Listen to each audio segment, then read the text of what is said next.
एक वन था बहुत भयानक। उसमें भूला भटका हुआ एक व्यक्ति जा पहुंचा। मार्ग उसे मिला नहीं, परंतु उसने देखा कि वन में शेर, चीते, रीछ, हाथी और कितने ही पशु दहाड़ रहे हैं। भय से उसके हाथ पांव कांपने लगे। बिना देखे वह भागने लगा। भागता भागता एक स्थान पर पहुंच गया। वहां देखा कि 5 विषधर सांप फन फैलाए फुंकार रहे हैं। उनके पास ही एक वृद्ध स्त्री खड़ी है। महाभयंकर सांप जब इसकी ओर लपका तो वह फिर भागा और अंत में हांफता हुआ एक गढ़ में जा गिरा जो घास और पौधों से ढका पड़ा था। सौभाग्य से एक बड़े वृक्ष की शाखा उसके हाथ में आ गई। उसको पकड़कर वह लटकने लगा। तभी उसने नीचे देखा कि एक कुआं है और उसमें एक बहुत बड़ा सांप एक अजगर मुख खोले बैठा है। उसे देखकर वह कांप उठा। शाखा को दृढ़ता से पकड़ लिया कि गिरकर अजगर के मुख में न जा पड़े। परंतु ऊपर देखा तो उससे भी भयंकर दृश्य था। 6 मुख वाला एक हाथी वृक्ष को झंझोड़ रहा था और जिस शाखा को उसने पकड़ रखा था उसे सफेद और काले रंग के चूहे काट रहे थे।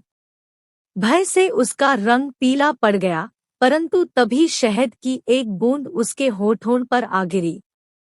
उसने ऊपर देखा। वृक्ष के ऊपर वाले भाग में मधुमक्खियों का एक छत्ता लगा था। उसी से शनैः शनैः शहद की बूंदें गिरती थी। इन बूंदों का स्वाद वह लेने लगा। इस बात को भूल गया कि नीचे अजगर है।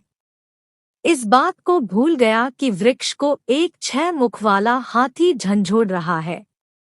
इस बात को भी भूल गया कि जिस शाखा से वह लटका है उसे सफेद और काले चूहे काट रहे हैं।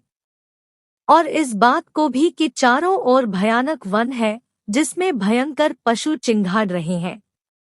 धृतराष्ट्र ने कथा को सुना तो कहा, विदुर जी, यह कौन से वन की बात आप कहते हैं? कौन है वह अभागा व्यक्ति जो इस भयानक वन में पहुंचकर संकट में फंस गया? विदुर जी ने कहा, राजन, यह संसार ही वह वन है। मनुष्य ही वह अभागा व्यक्ति है। संसार में पहुंचते ही वह देखता है कि इस वन में रोग, कष्ट और चिंतारूपी पशु गरज रहे हैं। यहाँ काम, क्रोध, लोभ, मोह और अहंकार के 5 विषधर सांप फन फैलाए फुंकार रहे हैं। यही वह बूढ़ी स्त्री रहती है जिसे वृद्धावस्था कहते हैं और जो रूप तथा यौवन को समाप्त कर देती है। इनसे डरकर वह भागा। वह शाखा जिसे जीने की इच्छा कहते हैं हाथ में आ गई। इस शाखा से लटके लटके उसने देखा कि नीचे मृत्यु का महासर्प मुंह खोले बैठा है। वह सर्प जिससे आज तक कोई भी नहीं बचा, न राम, न रावण, न कोई राजा, न महाराजा, न कोई धनवान, न कोई निर्धन, कोई भी कालरूपी सर्प से आज तक बचा नहीं। और 6 मुख वाला हाथी जो इस वृक्ष को झंझोड़ रहा था वह वर्ष है। 6 ऋतु वाला। 6 ऋतुएं ही उसके मुख है। लगातार वह इस वृक्ष को झंझोड़ता रहता है और इसके साथ ही काले और श्वेत रंग के चूहे इस शाखा को तीव्रता से काट रहे हैं।